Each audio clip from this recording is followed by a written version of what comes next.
واعبدوا الله ولا تشركوا به شيئا. Suivante d'une sœur qui demande: les personnes qui ne suivent pas les trois tawhid n'ont pas une bonne croyance, si j'ai bien compris. Pourriez-vous approfondir, s'il vous plaît? Allah yajazikum bi khair, Cheikh, et qu'il ta'ala nous fasse mourir sur le tawhid. Approfondir dans le sens où ils croient en Dieu, mais ne font pas la prière, mais font le ramadan, par exemple.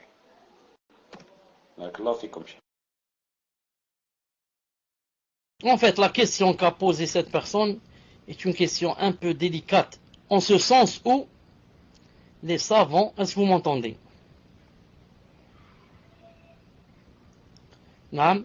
Les savants sont unanimes pour dire que celui qui ne reconnaît pas dans son cœur et n'atteste pas, ne dit pas Ashhadu an la ilaha illallah wa ashhadu anna Muhammadan abduhu wa rasuluhu, que celui-là est kafir, sans aucune divergence entre les savants.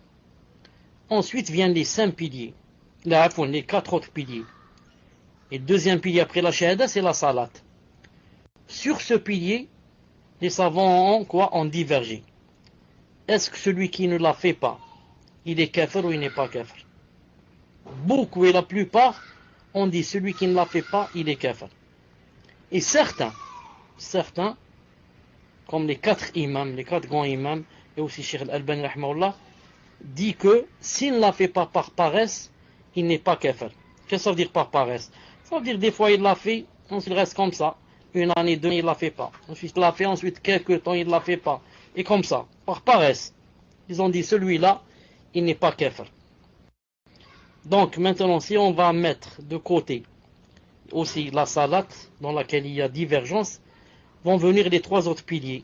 Le siyam, la zakat et le hajj.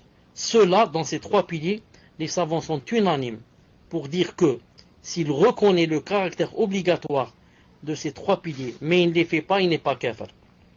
Il n'est pas kafir. C'est pour cela que, si on voit quelqu'un par exemple qui prie de temps en temps il prie, ensuite il ne fait pas le ramadan, ou bien le contraire, il fait le ramadan alors que il n'est pas en train de prier, on lui dit pas, il faut pas faire le ramadan. On le laisse. Non, pourquoi? Car on ne peut pas être sûr qu'il est kafir.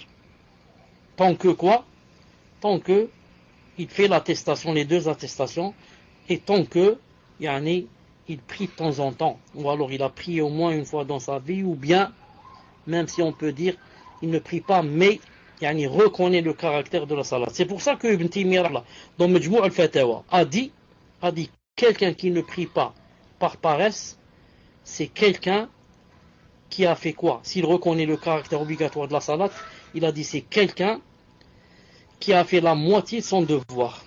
Car son devoir c'est quoi? C'est de faire 2 choses. Reconnaître l'obligation de la salat et prier. Et celui-là, il a fait une seule chose. Il a reconnu seulement, il n'a pas prié. Il a fait la moitié de l'obligation. Naam. Donc, reconnaître que telle chose est obligatoire, naam, c'est tais-toi. C'est très important dans ce sens où quoi? Dans ce sens où que, même s'il ne reconnaît pas, il est kafir. C'est comme si quelque chose va dire, je ne reconnais pas le caractère de la salat. On lui dit, tu es kafir. Une femme va dire, je ne reconnais pas l'obligation du djilbab, mais je vais le mettre. On lui dit, ça sert à tu es kafir. La preuve que reconnaître, l'obligation de la chose, c'est que tu as fait déjà la moitié. Il reste seulement son application, bi'idhnillahi ta'ala. Tfaddal.